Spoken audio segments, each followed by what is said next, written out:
السلام عليكم ورحمة الله وبركاته. ازيكم عاملين ايه؟ كل سنة وانتم طيبين. معانا الغريبة القمر ديت،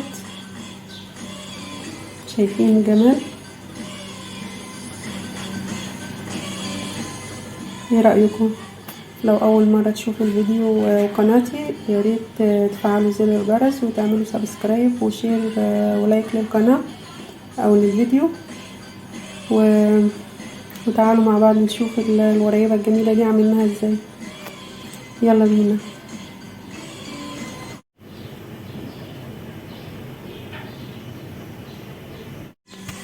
ومقادير الغريبة سهلة جدا وبسيطة. بنقسمها كده اتنين دقيق منخول طبعا، وكوباية سمنة متجمدة في التلاجة، ودي من ضمن اسباب نجاح الغريبة، لازم تكون متجمدة كده.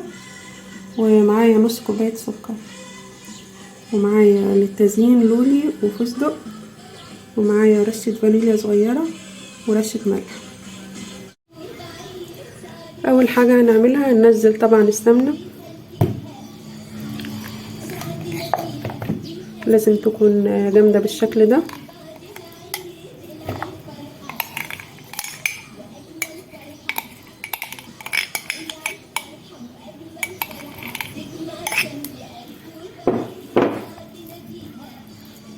وهننزل عليها نص كوباية السكر،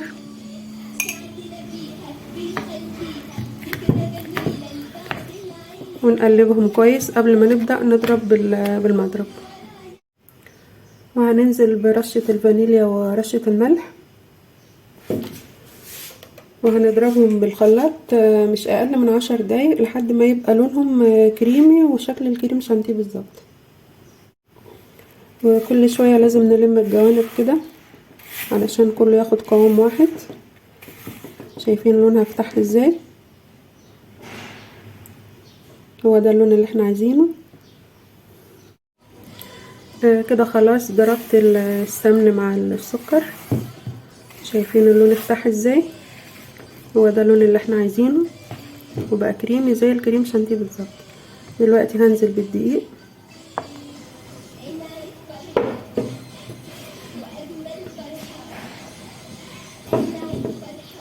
وهنقلب بس مش هنعجن. الحلويات، عجينة الحلويات، البسكوت والكحك والغريبة بنقلبها مش بنعجنها علشان ما تعملش عرق. هنقلبها كده مع بعض.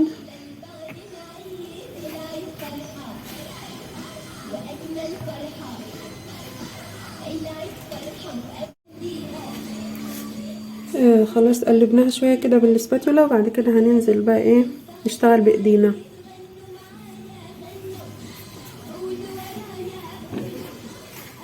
هنلم بس العجينة كده مش هنعجن برضو زي ما قلنا. هنلم كده بصوابعنا لحد ما يبقى كلها قوام واحد.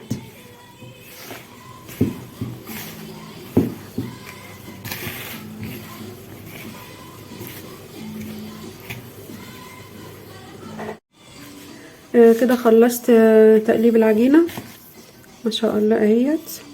عايزين بقى نعرف هي عجينة ناجحة ومظبوطة ولا لأ.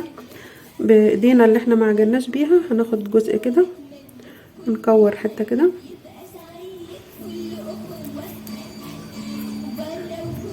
اهي هتلاقيها مش متشققة وجميلة جدا وناعمة. بقى كده العجينة مظبوطة معاكي. هنسيبها في التلاجة 10 دقايق. نكون سخنا الفرن على 180 درجة.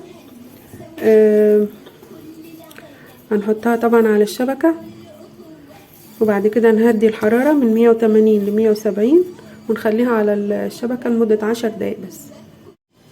ونبدأ نشكل العجينة بالطريقة ديت. هنكورها بس كده في ايدينا، طريقة سهلة خالص زي كده، ونرصها في صينية من غير ما ندهنها. الصينية ما بندهنهاش. وشكلت الغريبة خلاص، بس قبل ما اسوي الكمية كلها بجرب كام واحدة كده في الفرن، بشوف درجة الحرارة مظبوطة ولا لأ، والعجينة مظبوطة ولا لأ. وطبعا لما بنطلعها من الفرن ما بنلمسهاش خالص، بنسيبها لما تبرد تماما تماما، وبعد كده نبدأ ننقلها في طبق التقديم. هجرب بقى دول في الفرن وارجع لكم تاني. خلاص شكلت الغريبة اهو، حطيت لها التزيين. وطبعا من الافضل ان احنا نخليها في التلاجة 10 دقايق قبل ما ندخلها الفرن. الفرن بيبقى مسخن على 180 درجة في الاول، وبعد 5 دقايق ننزلها ل 170، والصينية تفضل على الشبكة لمدة 10 دقايق بالكتير خالص، وهي ما تاخدش لون من تحت اساسا، لون خفيف جدا جدا.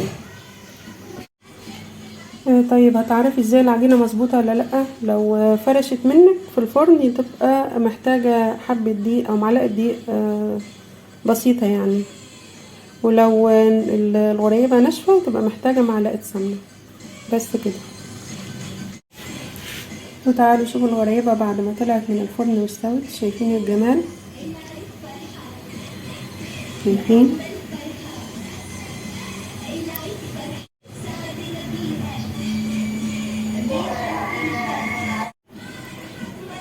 شايفين ما بتاخدش لون من تحت الا لون خفيف خالص.